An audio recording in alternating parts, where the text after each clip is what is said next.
Oke, shalom, selamat malam. Kita ketemu lagi di channel Pelita Kakiku. Karena firmanmu adalah pelita bagi kakiku dan terang bagi jalanku. Setelah kurang lebih 1 minggu saya tidak buat video, hari ini kita akan membahas salah satu topik tentang sunat hati. Oke, ayat yang pertama saya akan ambil dalam Roma 2, ayat 28 sampai dengan 29. Bunyinya seperti ini. Sebab yang disebut dengan Yahudi bukanlah orang yang lahiriah Yahudi. Dan yang disebut sunat bukanlah sunat yang dilangsungkan secara lahiriah. Tetapi orang Yahudi sejati ialah dia yang tidak nampak keyahudiannya. Dan sunat ialah sunat di dalam hati secara rohani, bukan secara hurufiah.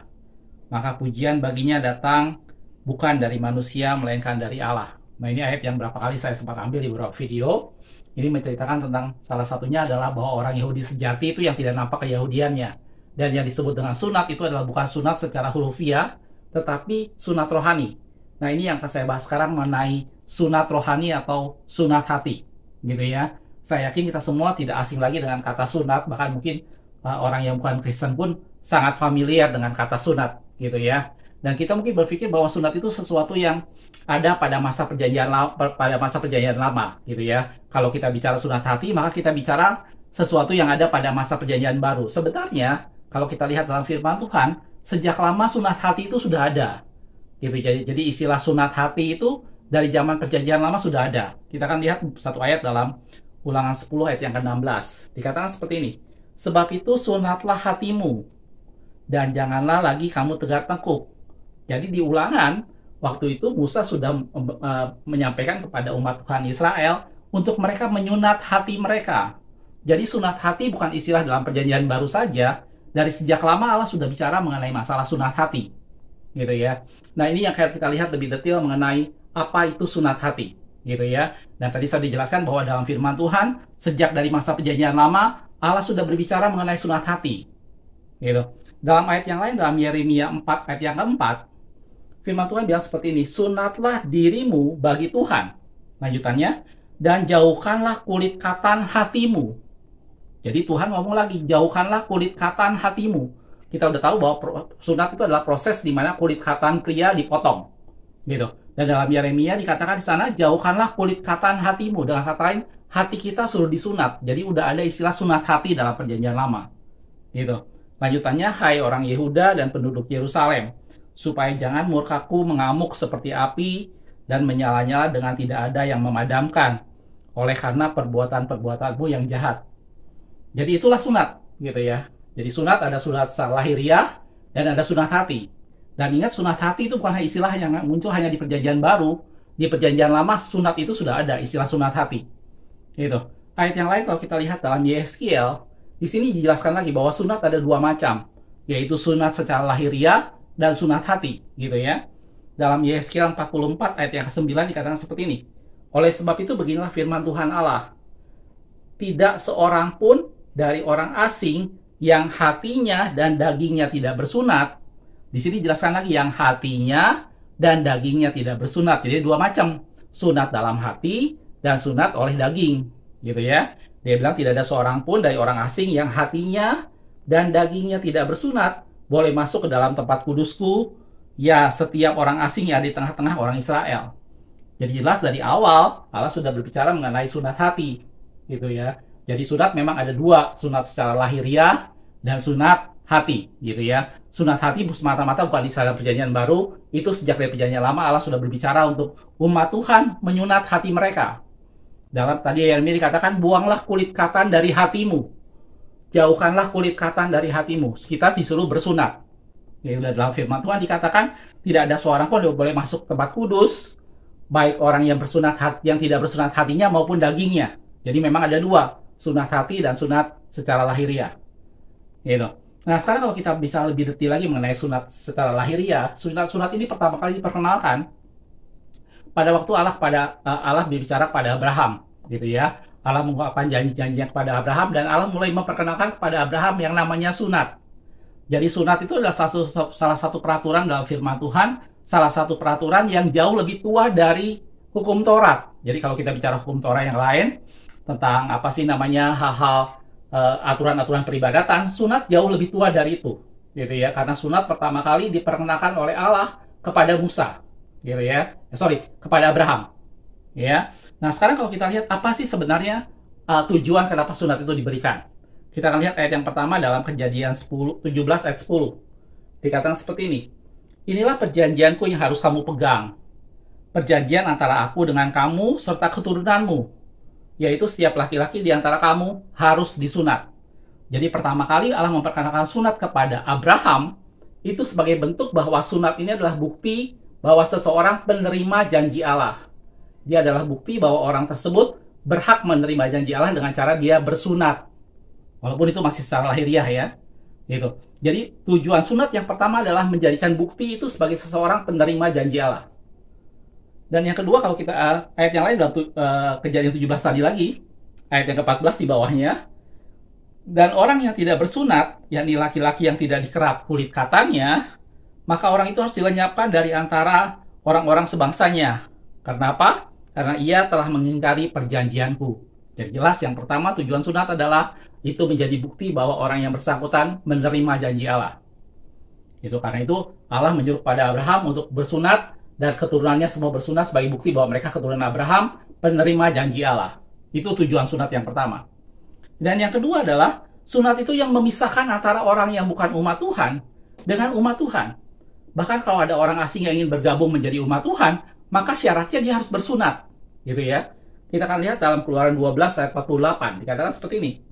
Tetapi apabila seorang asing yang telah menetap padamu dan mau merayakan Paskah bagi Tuhan, kalau ada orang asing ingin merayakan Paskah bersama-sama dengan kamu, dibilang kata firman Tuhan, maka setiap laki-laki yang bersama-sama dengan dia wajiblah disunat.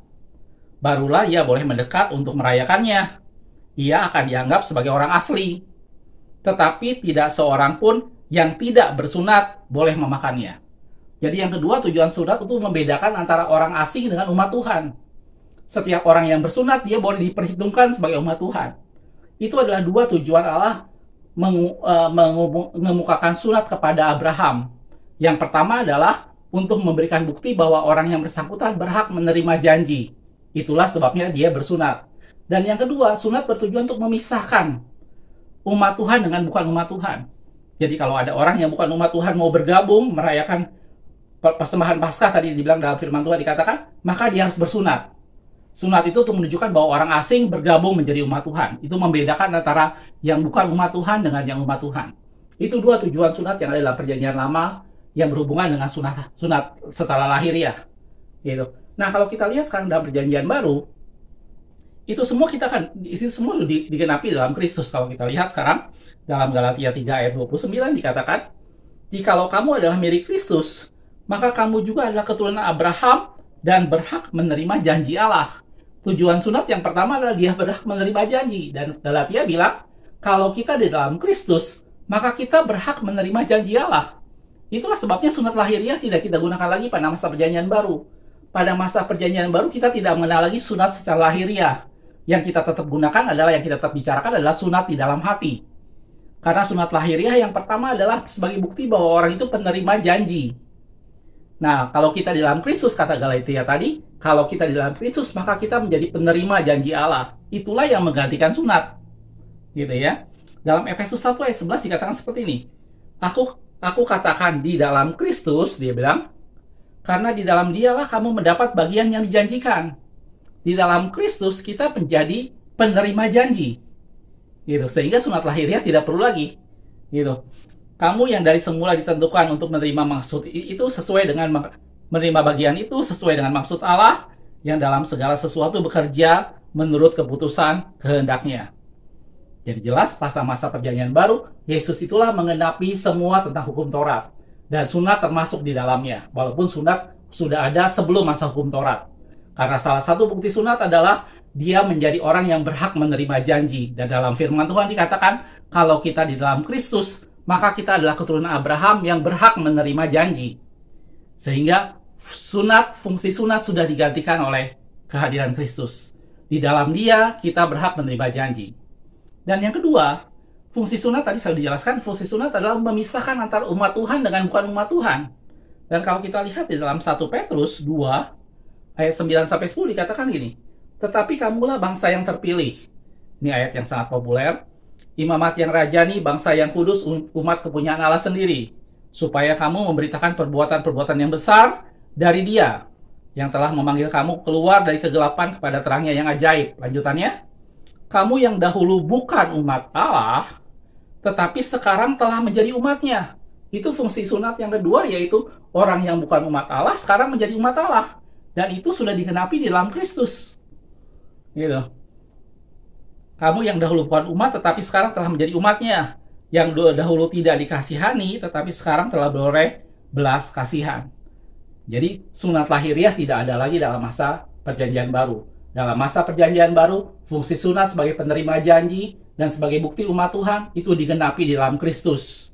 Di dalam Kristuslah kita berhak menerima janji. Di dalam Kristuslah kita diperhitungkan yang dahulu bukan umat Tuhan, sekarang kita diperhitungkan menjadi umat Tuhan. Gitu. Jadi dari awal saya dijelaskan bahwa sunat ada dua. Sunat secara lahiriah dan sunat secara hati. Dan sunat hati bukan masalah di perjanjian baru saja. Di perjanjian lama, Allah sudah bicara mengenai sunat hati. Gitu. Dan sunat lahiriah dengan tujuan tadi ada dua. Penerima janji dan adalah bukti umat Tuhan. Dan itu kita sudah genapi semua di dalam Kristus. Di dalam Kristus kita menemukan penggenapan dari fungsi sunat. Gitu. Nah, jadi sekarang kesimpulannya secara lahiriah dalam firman Tuhan dikatakan 1 Korintus 7 ayat 19, sunat lahiriah, sebab bersunat atau tidak bersunat tidak penting lagi. Itu secara lahiriah, gitu ya. Yang penting ialah mentaati hukum-hukum Allah. Jadi sunat lahiriah tidak perlu lagi. Tidak perlu di antara kita yang mementingkan untuk bersunat secara lahiriah. Gitu. Karena dalam Korintus tadi bersunat atau tidak bersunat tidak penting. Dalam Galatia 5 ayat yang ke-6 dikatakan seperti, sebab bagi orang-orang yang dalam Kristus Yesus, hal bersunat atau tidak bersunat itu tidak mempunyai suatu arti. Itu tidak ada artinya apa-apa lagi dalam Kristus. Gitu. Hanya iman yang bekerja oleh kasih. Jadi jelas saudaraku, kita semua yang ada di perjanjian baru, kita semua yang hidup dalam Kristus, kita tidak memerlukan lagi sunat secara lahiriah. Karena tadi dalam firman Tuhan dikatakan yang dimaksud sunat adalah bukan sunat secara hurufiah, tetapi sunat di dalam hati. Gitu. Memang dari awal sunat ada dua, sunat secara lahiriah dan sunat hati. Dan Yeremia sudah katakan, jauhkanlah kulit katan dari hatimu. Gitu, supaya kita bersunat hati. Gitu. Jadi dari awal, dari masa perjanjian lama, Allah sudah menekankan pentingnya sunat hati. Gitu. Sunat lahiriah terbatas gunanya. Dia hanya untuk penerima janji dan dia adalah bukti dia umat Tuhan. Dan itu digenapi semua oleh Yesus. Gitu. Nah, yang perlu sekarang adalah kita harus bersunat hati. Gitu. Kalau kita lihat sekarang dalam firman Tuhan, ada beberapa hal kalau kita bicara soal sunat hati yang saya pikir kemungkinan besar kita semua udah tahu. Tapi saya akan sibukkan beberapa bagian tentang apa itu sunat hati. Gitu ya. Sunat hati yang pertama adalah kita membuang keakuan kita, ambisi dan kebanggaan diri.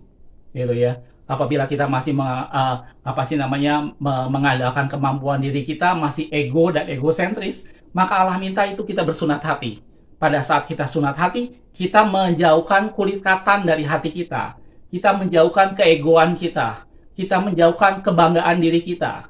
Gitu. Dan Paulus katakan dalam Galatia 2 ayat 20 dikatakan seperti ini. Namun aku hidup, tetapi bukan lagi aku sendiri yang hidup. Paulus bilang hidup dia bukan dia lagi, gitu ya. Melainkan Kristus yang hidup di dalam aku. Dia tinggalkan segala sesuatunya, dia tinggalkan keegoannya, dia tinggalkan keakuannya, dia tinggalkan egosentrisnya, dia tinggalkan semuanya. Dan dia bilang hidupnya bukan aku lagi, tetapi Kristus yang hidup dalam aku. Lanjutannya, dan hidupku yang kuhidupi sekarang di dalam daging adalah hidup karena iman dalam anak Allah yang telah mengasihi aku dan menyerahkan dirinya untuk aku. Itulah sunat hati.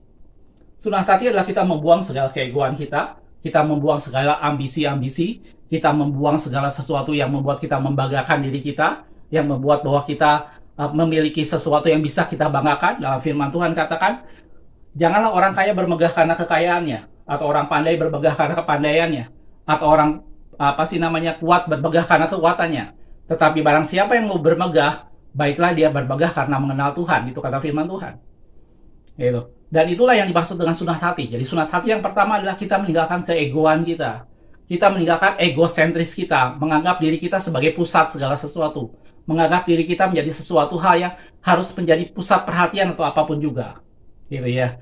Tinggalkan diri kita, keakuan kita, keegoan kita. Itulah yang kita harus belajar. Dan itu kata firman Tuhan. Kita harus menjauhkan kulit katan dari hati kita. Yang kedua, dalam firman Tuhan dikatakan, Sakaria 4 ayat yang ke-6, dikatakan seperti ini. Maka berbicara ia katanya, inilah firman Tuhan kepada Serubabel bunyinya. Saya pernah jelaskan sebelumnya bahwa Zerubabel adalah orang yang diutus Tuhan untuk membangun bait Allah yang kedua setelah umat Tuhan kembali dari perbudakan Mesir. Perbudakan dari Babilonia, dari Babel ya. Dan Zerubabel mendapat pesan Tuhan untuk dia membangun bait Allah. Gitu ya. Dan firman Tuhan pada Zerubabel bunyinya bukan dengan keperkasaan dan bukan dengan kekuatan, melainkan dengan rohku, firman Tuhan semesta alam. Jadi yang kedua adalah kalau kita menyunat hati kita, maka kita tidak lagi mengandalkan kekuatan sendiri. Kita tidak lagi mengandalkan kemampuan kita sendiri, tapi kita belajar mengandalkan Tuhan. Itu hal yang kedua tentang sunat hati.